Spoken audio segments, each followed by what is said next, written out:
Hello', আজি বনাম মই কঁঠালৰ পিঠা। এনে ৰৈ গৈছিলে, ইমান খাবলৈ ভাল নালাগে, গতিকে ভাবিলোঁ পিঠাকে বনাই দিওঁ।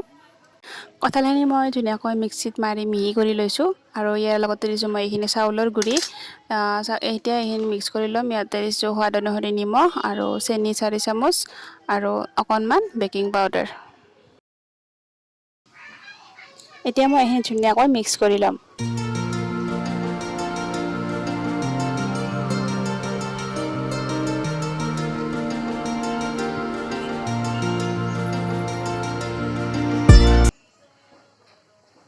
এইখিনি মই ধুনীয়াকৈ মিক্স কৰি ল'লোঁ আৰু এইখিনি এতিয়া মই 15 মিনিটমান সময় ঢাকি ৰাখি থ'ম। এয়া 15 মিনিটৰ পিছত ঘূৰি আহিলোঁ। কেৰাহীখন গৰম কৰি ইয়াতে ৰিফাইন তেল দিছোঁ। তেলখিনি গৰম হোৱাত এতিয়া মই ধুনীয়াকৈ এটা এটাকৈ দি ল'ম।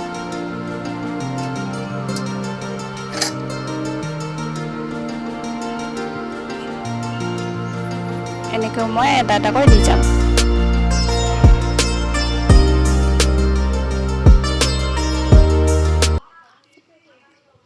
এয়া মই গোটেইখিনি দি ল'লোঁ। এতিয়া ধুনীয়াকৈ গোটেইকেইটা লুটিয়াই দিম।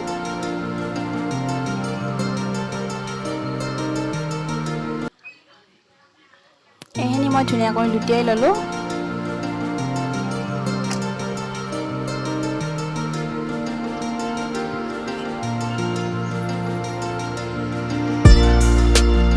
আৰু এয়া আমাৰ কঁঠালৰ পিঠা ৰেডি।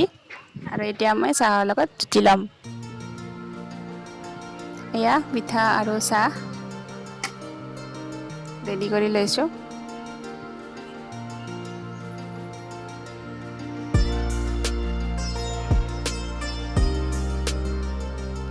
এয়া আমাৰ গুণগুণে খাই আছে কণী।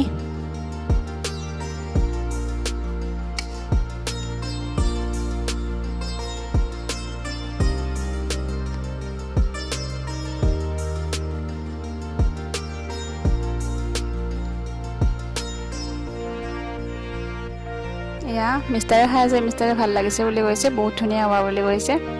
আৰু এতিয়া আমি খাই লওঁ। যদি ভিডিঅ'টো ভাল লাগে লাইক শ্বেয়াৰ কৰি দিব। মোৰ চেনেলটো ছাবস্ক্ৰাইব কৰি দিব। কাষতে থকা বেল আইকনটো প্ৰেছ কৰি অল কৰি দিব, যাতে আহিবলগীয়া নটিফিকেশ্যন মোক পাই থাকে। গতিকে আকৌ এটা নতুন ভিডিঅ' লগ পাম। আজিলৈ বাই বাই।